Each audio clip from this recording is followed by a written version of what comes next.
Hello YouTube and welcome to a new episode, and as you can see I just finished the Mustang and we have only one step left, is to tune my project and have a lot of fun. And today we're gonna go through this process, so I'll show you how I set the gains, how I match the gains, because I have a lot of amplifiers for my doors. So I use 2500.2 for the mids and 1500.2 for the highs.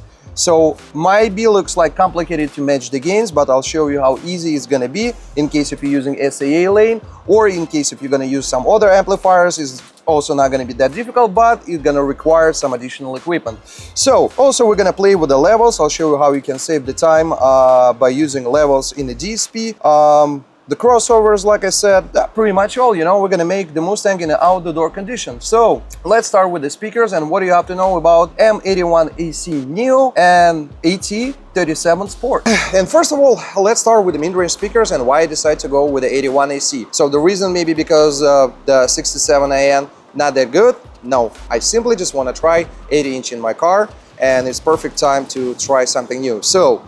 And another thing is, I still cannot say that the 67AN they are worse than 81AC Neo, so they just have a different character of the sound. I still love 67AN, beautiful pair of speakers, and for everyday use I think it's still best options. But if you want to go with the 8-inch, 81AC Neo is definitely one of the kind, and I'm 100% satisfied with that. Another cool thing about all our kind of apocalypse lane, if we're going to start with a M61, 67 EC, 65, 67 AN, 81 Neo, they're all competition ready. And by saying that, I mean they are designed to use in a competition. And that's what we have actually going on in Russia. Now we have a bunch of different format. And the good news is one of the format we moved here. And the first format we're gonna run the Whack the Deaf, so you truly can measure your door. We're gonna have a bunch of different class, all of them gonna be super fair, and you can see actually how many dB your door can produce and how they're playing. So it's pretty cool. And another thing by saying that they're competition ready is that it's really difficult to kill them. I mean, it's almost no way to kill them by overpowering. So there's only 3 reasons why you can burn actually one of all those lanes is just simply if you give them the clip signal, if your crossover set in the wrong way, or the third one, if you have a really horrible input signal. So there's pretty much no other options to burn this pair of speakers. This, and to be honest with you, the rest of the lines of our mid-range speakers. Now, tweeters. And yes, guys, about the 81 again. And overpowering them. I did the test. I did a bunch of tests. I have a whole room where I experiment with the speakers. And 61 AC, 67 AC, 81 AC, all of those speakers I run from single channel of 2500.2 with the gain all the way up till the clipping, and they're surviving. So my runs was 30 seconds, which is not a lot, but at the same time 2500.2 is also not a joke. And it's, to be honest with you, it's too crazy to give that much power in a mid-range speaker. And I can say it's definitely underrated, so that's my opinion. Now, tweeters. I decided to go and stay with the same pair of tweeters. This is a 67 AT37 Sport, sorry. Beautiful pair of speakers. You can use them in both ways, as a horn or as a tweeter. I decided to use them as a tweeter because in case if I'm gonna go lower, so yeah, you can use them from I believe 2500 hertz, but I tried them from 3000 hertz. It's overkill on the highs, to be honest with you. So I run them from 6300 hertz, and they beautifully respond.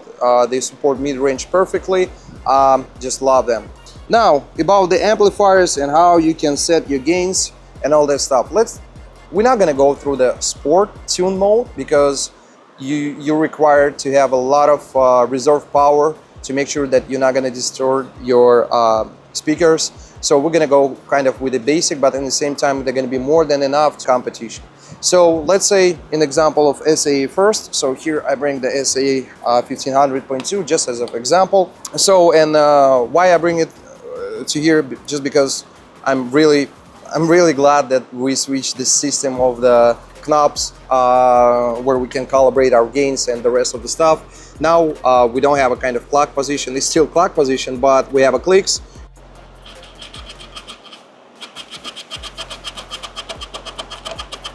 I do that really fast, but I think you can catch it that they have a kind of clicks on the roller. So the crossover we're not gonna touch because we have our DSP set.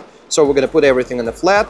Now the gain, how we're gonna set our gain. So let's start with a 20 clicks, which is halfway on the gain. We're gonna set it in the halfway, and that's gonna be our start point. So the crossover we're already set up, so at least with the basic frequency, so we cut them from the high pass and low pass. Now is the perfect time to figure out our power. So what we're gonna pay attention is on the clip light. So you must not allow your amplifier even blinking one time for the mid-range speakers, because it's not the subs. The subs you might allow to flashing it sometimes on a really low drop, but on the mid-range speakers this is critical. You're gonna burn your speaker, definitely gonna burn your speaker. Plus song to song the signal might be changed, so in one song you tested and it was blinking, in another song it might light up and simply overheat your coil and burn it. So attention on the clip. When we set it at 20 clicks, we run the song for couple seconds, not couple seconds, you can do 30 seconds run, that's what I'm doing. So I run 30 seconds to make sure that the song gonna include a kind of old peaks, you know, it must be not just like boom, boom, boom, it must be song. They're gonna include it all frequency. Then we're gonna add one more click. Pay attention on the clips, no clips, good. One more clip, okay, we're good. One more clip, okay, we're good. Then we see the clip lights just slightly start blinking. What we're gonna do, we're gonna go back to one click and we'll leave it in this position. Still, you might experience clipping on the other song in the other condition, but from this point we're gonna work with our levels to make sure that we don't need to access on our gain all the time. So now when we actually tune our one amplifier on the gain, we know how many clicks we did. We're simply gonna go and repeat that on the rest of our amplifiers, which is super simple. Now if you're gonna go with a kind of classic amplifier where we don't have any clicks, we have a simple roller, so we're gonna leave everything the same, like everything in the flat. Wait a second, where's the gain? Right here. So we're gonna do with the same story. We're gonna go up to clipping, we'll leave in this position, going back just a little bit, and then we're also gonna play with our levels. And then to match our gain on the rest of the amplifiers, what we need to use is the multimeter or voltmeter. So we're gonna install our voltmeter to our output from amplifier, positive to positive, negative to negative. And the better way for me is to turn some sinus frequency, let's say 120, 160 hertz. I love to do that up to 200 hertz with a simple reason, because in case if you're gonna with a higher frequency, it's gonna kill in your ears, you need to ear plug or something else. In that low frequency, you'll be fine. So turn the sinus frequency, measure the volt of output, and then just repeat it on the rest of the amplifier. So just go with the same voltage on the output. And then, bam, your gain being calibrated. Now, perfect time to move on our crossovers and show you the way how I tune the crossovers. Time to tune our crossovers. So, and first what we're gonna start with is we're gonna turn the screen recorder to make sure that I'm gonna be able to provide you clear and nice pictures, and you can see exactly what I'm doing here. Start, 3, 2, 1, and screen gonna be available right here. So perfect. Now you can see what I'm doing, and first step what I prefer to do is to link my channels. So I'm gonna start with channel number 1 and 2. That's my tweeters. So I'm gonna link them as link number 1, then from channel 3 to channel 6 I have my mids. So I'm gonna link them as link number 2. That way will help me to save a lot of time actually, because as soon as I'm gonna tune one of the channel, it's gonna automatically tune channel the same way that I actually link it. So now channel number 1 and 2. Let's start with our tweeters. So first we're gonna change our filter type. I hope I'm gonna pronounce that correctly. Butterworth. Maybe I'm not, sorry about that. So frequency I set them from 6300. And yes guys, oh wait a second. And yes guys, the DSP are not connected, you can see it here. It's not just because I don't want to share some secrets or anything like that. Just simply I already tune everything. I just don't want to break my tune. So, and here in order I'm gonna tune with a 24 dB. We all set with the basic setup on the crossovers. Now let's move to my mids. You can see I chose channel 3 and the rest of the channel has been chosen automatically. So in the other brand of the DSP we have the same options. It might just call with a different way. So in here there's our mids. Our mids I'm gonna tune from same filter, Butterworth, from 100 Hertz. For order 24 dB. From the top I'm gonna cut them from 10,000. No, I believe I set them from 8,000 because it's turned to be overkill in case if it's gonna go on a 10,000. It's too much highs. Don't like that. Same order, 24 dB. We all set here. Now our bass, so really simple. We're gonna just tune it up to 63 Hertz. Same filter, Butterworth, and for order. All set. Our crossover has been set. Now next step we're gonna perform is the levels. Step all my source input to -5, -5, -5, except our bass. On bass it doesn't really matter. So and remember guys, we've been tuned. Now we're gonna move to tune our gain. So we're gonna add the gain little by little. As soon as we're gonna start see the clipping, we're gonna stop our tune, and then we're gonna do a couple of runs. So about the inputs, we're gonna talk a little bit later. So let's say you choose your input way. You're gonna run your system through the Bluetooth, and let's say you're gonna use Spotify as a music source.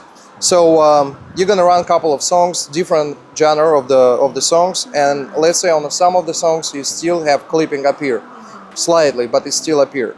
So that's mean it's too much. You might distort your system, so we need to avoid that. And in that case, if you can see that the light blinking, we're gonna go lower on the level, so they're gonna decrease our inputs. So we're gonna go with a -6, let's say. We're gonna do another couple runs. We'll see how our system performs to make sure we're not gonna have any clipping. Also, if you use multiple source, I definitely gonna recommend you to run the same test through the different apps. So let's say you also run Apple Music, so try it on the Apple Music as well, because every single application has a different output actually. So now we done that, so we're all set, and that's going to be our loud mode. About the equalization, this is the loud mode, so we tune our system up to clipping. In case if we're going to touch some equalization and we'll put some frequency higher, and some people I know love to boost some frequency like 100 Hertz, so if you're going to do like this, that's most likely gonna increase the stress on your coil and might just actually break your coil. So do not try to boost any signals here. In a loud mode, leave it on flat.